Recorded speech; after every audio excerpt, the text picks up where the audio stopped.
Breaking news is shaking the monarchy. Reports say King Charles III and Queen Camilla have been badly injured in a serious car accident in central London, and the eerie timing is impossible to ignore. The vehicle was reportedly traveling near Hyde Park Corner when it lost control. Eyewitnesses describe a violent impact, crushed metal, and immediate chaos. And now, comparisons to Princess Diana's fatal crash in 1997 are flooding headlines once again. Is history repeating itself? Why were they traveling without the usual royal escort? And why has the palace gone silent? Stay tuned. This story is far from over. The crash that froze the monarchy. At 11:10 p.m. on October 30th, near the Pont de l'Alma tunnel in Paris, the unthinkable happened. A royal convoy carrying Queen Camilla collided violently with another vehicle just meters from where Princess Diana lost her life in 1997. The scene was chaos. Bystanders heard the impact 2 blocks away. Camilla's Bentley State limousine, traveling at high speed, veered into the wall. When pulled from the wreckage, Camilla was conscious but disoriented, her face bloodied, her voice slurred. The silence from the palace that followed was louder than any siren. Emergency services arrived within 9 minutes, securing the scene and rushing Camilla to Pitié-Salpêtrière Hospital, the same facility where Diana was declared dead 26 years earlier. Yet for over 6 hours, there was no statement from the royal family. Not even a confirmation she was alive. Photos leaked online showed twisted metal, smashed headlights, and a heavily guarded hospital wing. But official channels stayed quiet. By 5:45 a.m., speculation had exploded. Was this sabotage, negligence, or something far worse? Initial reports revealed a chilling detail. Camilla's route had changed at the last minute. Originally meant to travel along the Quai d'Orsay, her convoy was inexplicably diverted. Insiders say the order came from a high-level private security contact, not official protocol. There was no traffic block, no emergency detour. The driver's credentials are now under review. And in a moment that shook even seasoned royal watchers, media worldwide began asking, did someone want Camilla in that tunnel? The comparisons were instant and brutal. Diana, Paris, a high-speed crash, a tunnel soaked in royal history and grief.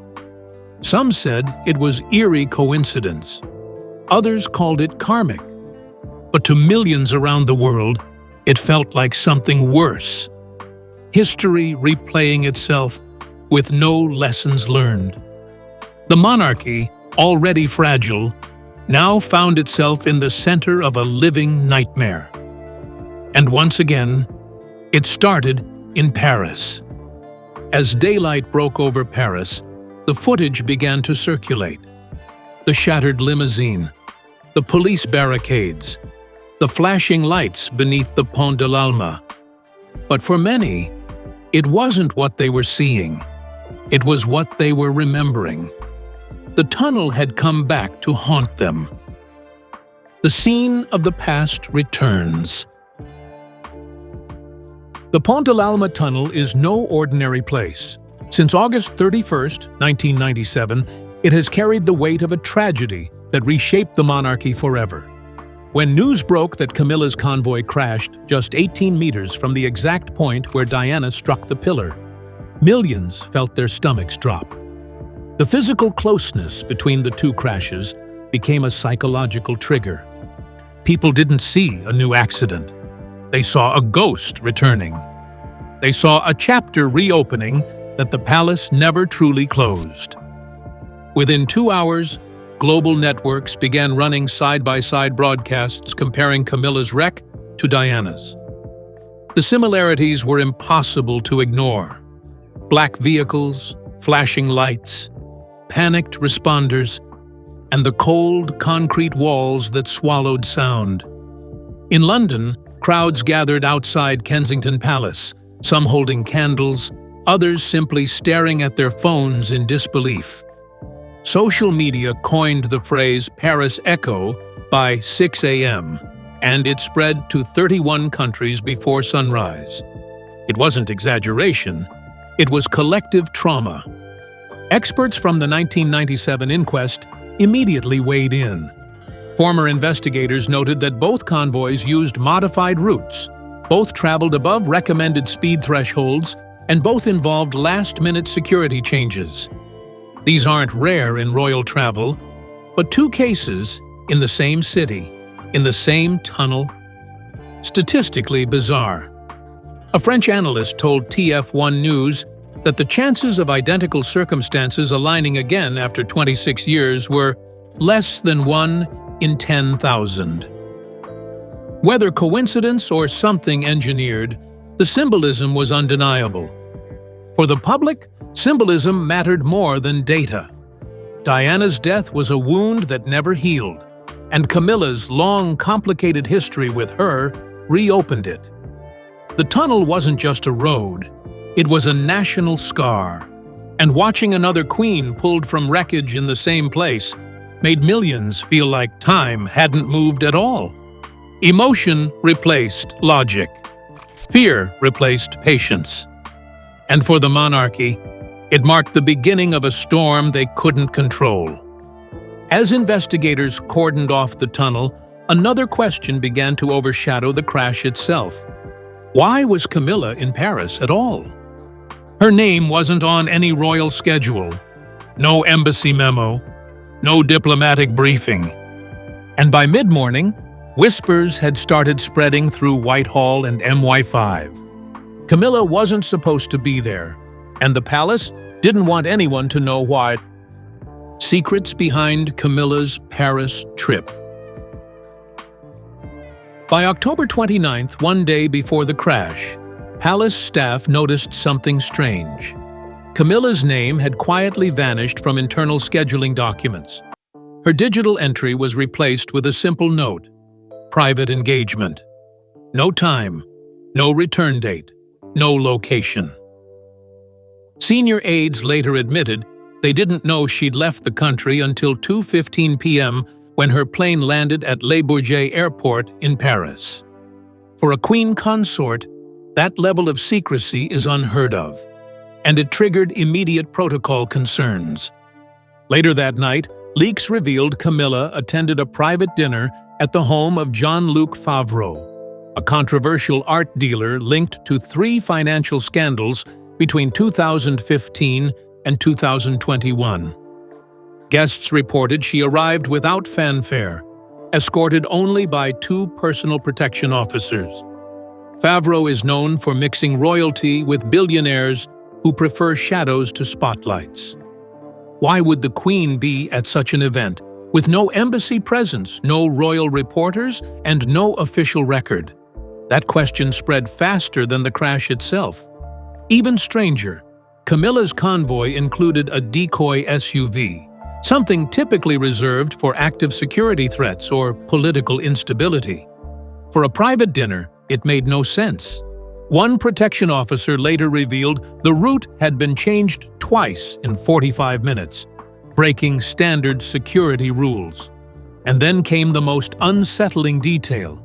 MI5 analysts reported movement irregularities in Camilla's travel patterns for 4 days before the trip. A vague internal note flagged a possible interference risk. It was logged, and then ignored. Rumors exploded when witnesses claimed Camilla's daughter, Laura Lopes, joined her in Paris that evening. If true, it suggested the trip wasn't political at all. It was personal. The kind of visit the palace prefers buried. And now, with Camilla in a hospital bed and details leaking faster than the palace can contain them, the secrecy has become fuel for conspiracy. The monarchy isn't just dealing with an accident. They're dealing with the fallout of a hidden trip that never should have happened. Queen in the shadows. By October 31st at 6:15 a.m., it was confirmed. Queen Camilla had been admitted to Pitié-Salpêtrière Hospital under alias identity protocols. She suffered 2 broken ribs, a mild concussion, and several facial injuries. But it wasn't just the physical trauma that worried doctors, it was the neurological response. Paramedics said she didn't recognize her own name and couldn't recall what city she was in. For a woman of 76, with a known history of migraines and stage 2 hypertension, this wasn't minor. It was alarming. A leaked hospital memo revealed that had the car been going just 5 kilometers per hour faster, the outcome might have been fatal. Doctors described her survival as fortunate but fragile. Camilla was kept under 24-hour watch in a private wing. Her security detail doubled by 9 a.m., and the floor was cleared of all non-essential personnel. French officials later confirmed that the British government had made direct diplomatic requests for extreme privacy. But the silence from Camilla herself raised eyebrows. No statement, no voice, just a hospital window with curtains drawn. Medical staff revealed she was in a high-stress neurological state, experiencing confusion, disorientation, and emotional instability. One nurse said she asked repeatedly what month it was. Another claimed she spoke briefly about Diana, then went silent. The palace issued a generic health update at 12:42 p.m., stating, "Her Majesty is receiving care and expected to recover." But the language was too clean, too vague. For a public already on edge, the lack of clarity only deepened suspicion. What exactly was she recovering from? Injuries or something else? Meanwhile, back in London, all of Camilla's scheduled appearances for the next 4 weeks were suddenly removed from official calendars. The royal website replaced her photo with a blank placeholder on the homepage carousel. No one close to her had spoken publicly, not even her own children. The Queen was alive, but invisible. And in a world full of cameras, silence speaks louder than truth. While Camilla was unconscious in Paris, the man who once risked a kingdom for her was falling apart behind palace walls. The crash didn't just send shockwaves through the monarchy, it cracked something inside King Charles III. And for the first time in decades, his aides weren't just worried about his public image. They were worried about him, personally. Charles frozen in fear. King Charles was informed of the crash at 12:41 a.m. London time on October 31st, only 30 minutes after Camilla was admitted. Aides say he was awake, reviewing speeches at Clarence House when the call came through. Witnesses describe him standing still, phone in hand, pale and speechless. Within 20 minutes, his entire royal schedule vanished. A planned appearance at the Guildhall was cancelled. Meetings with defense officials postponed. He retreated, first emotionally, then physically. No public statement, no royal wave, just silence. By 10 a.m., he had quietly relocated to Highgrove House, his personal sanctuary in Gloucestershire. No press was alerted. Staff were told to reduce visibility. Sources say Charles was in a state of private collapse. He reportedly repeated the words, "Not Paris, not again." Friends close to him say the location of the crash was the breaking point. Diana's death had never left him, and now the same tunnel had nearly taken Camilla. For a man who's ruled for less than a year, it was too much. Behind the scenes, Crisis Team Alpha was activated, a rare move reserved only for events threatening national stability or royal succession. Speechwriters were summoned in case Camilla's condition worsened. One aide confirmed it was the first time since COVID-19 in 2020 that such a speech had been drafted. Charles was reportedly unwilling to record it. Instead, he kept the TV off and stared out the same Highgrove window where he'd once told Camilla, "I'll protect you, always." But this time, he couldn't. The public noticed the absence. Where is Charles trended for 16 hours straight? Commentators questioned his silence. Was it dignity or emotional paralysis? Buckingham Palace tried to calm the storm with a photo of Charles reviewing documents, but the damage was done. In a monarchy where the appearance of control is everything, the king had vanished in the moment the public needed reassurance most. And while one man disappeared into grief, another moved with icy precision. At 1 a.m., Prince William took the call and didn't flinch. He didn't cry, he didn't panic. He got to work. But behind his calm actions was something older than duty, a wound he never healed. William's cold calculations. When the palace line rang at 1 a.m., Prince William picked up instantly. He was at Adelaide Cottage, just finishing his evening brief. Upon hearing the words Camilla, Paris, crash, he reportedly fell silent for a full 10 seconds, then simply said, "Understood." Within the next 30 minutes, he had ordered a full audit of royal convoy protocols, including speed, decoy use, and route clearance. Catherine's personal medical team was placed on standby, and a private physician was dispatched to Paris by 2:15 a.m. But William himself refused to go. His reasoning, according to aides? Paris has already stolen too much from us. That single line spoke volumes. William never forgave Paris, never forgave the press. And despite protocol, he refused to enter that city again. Not even for the woman who now carries the crown once worn by the mother he buried at age 15. His decision caused quiet shock behind closed doors, but no one challenged it. Because everyone knew Camilla was not Diana. In the hours that followed, William took control of royal mobility logistics across the board. By 6 a.m., new draft protocols were submitted to his team for approval. Convoy speeds, vehicle swaps, communications timing, he demanded it all be changed.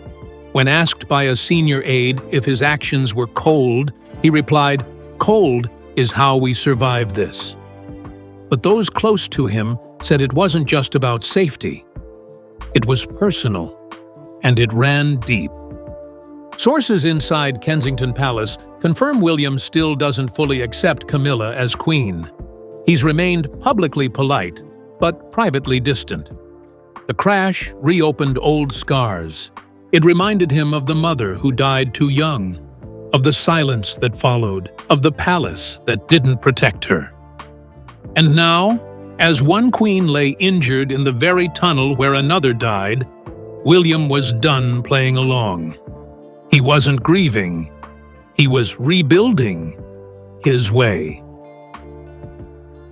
Anne breaks her silence. It was October 31st, just past 4 p.m., when Princess Anne stepped onto the stage at a Commonwealth Veterans Memorial in Portsmouth. Her remarks were meant to focus on service and remembrance. Instead, they stopped the nation. "We must learn from the past," she said plainly, "or we are doomed to repeat it." The crowd went still. Cameras zoomed in. Commentators froze mid-broadcast. It didn't take long for her words to echo far beyond the hall, and straight into the headlines. Anne hadn't been informed about Camilla's Paris trip in advance, something royal insiders confirmed just hours later. She was furious. According to aides, her office had requested to co-review all senior royal travel 2 weeks earlier and had been ignored. The crash changed that. Now Anne was demanding it. "No more unscheduled movements. No more unapproved routes," one aide quoted her saying. "We don't keep making the same mistake." It wasn't just a comment. It was a challenge. While the monarchy stayed mostly quiet, the public didn't. Anne's approval rating spiked 11 points overnight. Polls across Scotland, Wales, and Northern Ireland showed she was now viewed as the most trusted royal. Social media praised her honesty and steadiness. Some even called her Queen Anne in spirit. The contrast between Anne's clarity and Charles's silence only grew sharper. While others disappeared into shadows, she stepped forward, and the public followed. For decades, Anne has been known as the unshakable one. No scandals, no games, just duty. But now, she was also becoming the moral compass of the family. In a crisis shaped by secrecy, her decision to speak broke through the fog. And for many, she became the voice of the people, the one royal who didn't just speak carefully, but truthfully. But even Anne's firm words couldn't compete with what came next. Within hours of her speech, the internet did what no royal could. It resurrected the face, the car, the pain. Diana was everywhere, and what started as grief quickly turned into something else entirely. Diana's ghost goes viral. By November 1st at 2:30 a.m., a viral TikTok had already hit 11 million views. Side-by-side photos of Diana's wrecked Mercedes and Camilla's Bentley, both mangled under Parisian streetlights. The caption, "Same tunnel, same crown, same curse." That single post sparked a fire. Within 8 hours, Diana's Revenge was trending in 41 countries. And within 24 hours, global sentiment had shifted, from concern for Camilla to fury about the past. Thousands of posts surfaced, drawing eerie parallels. Diana's crash involved a suspicious route change. So did Camilla's. Both lacked sufficient security clearance. Both occurred at night, at speed, in luxury vehicles, under chaotic circumstances. The photos were uncanny, the narratives too close for comfort.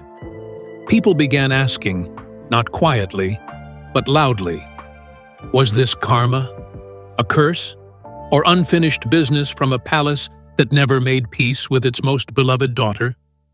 Approval ratings for Queen Camilla plummeted by 19 points in just 36 hours.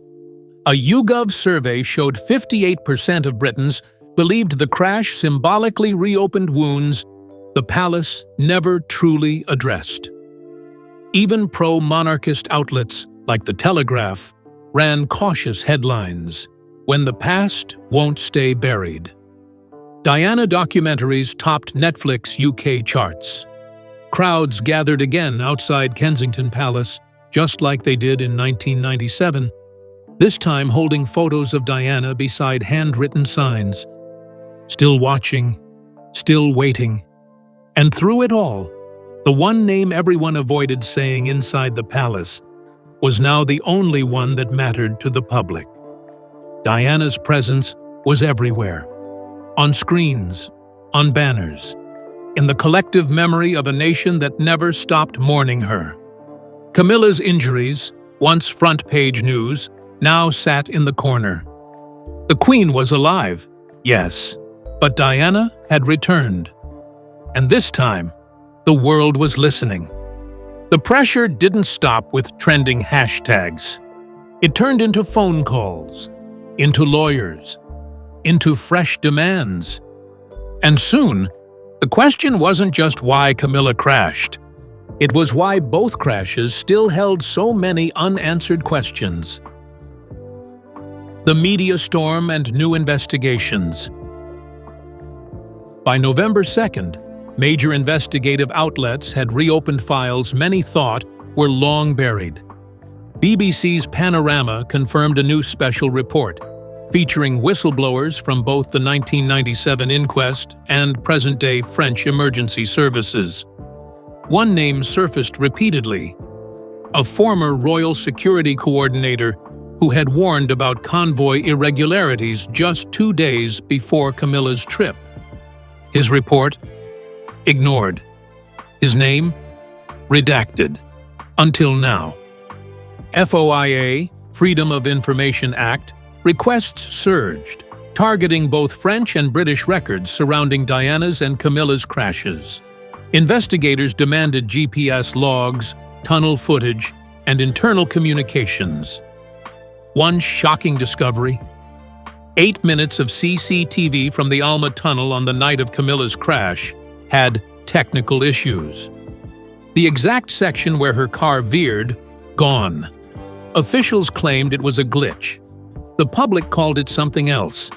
In Brussels, Belgian MEP Lena Verhoeven proposed an international investigative panel into both deaths, stating, "If 2 royal women were nearly killed in the same tunnel under different crowns, something is deeply wrong."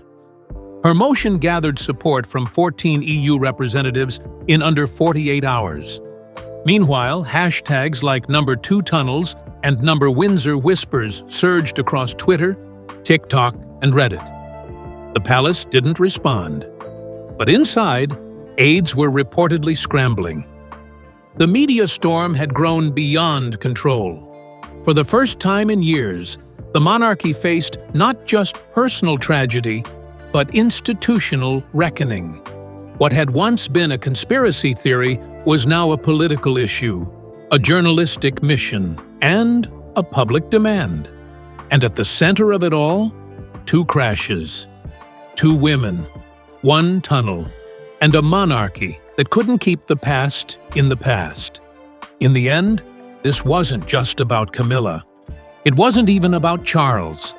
It was about Diana. And the question the world kept asking, without answers for 26 years.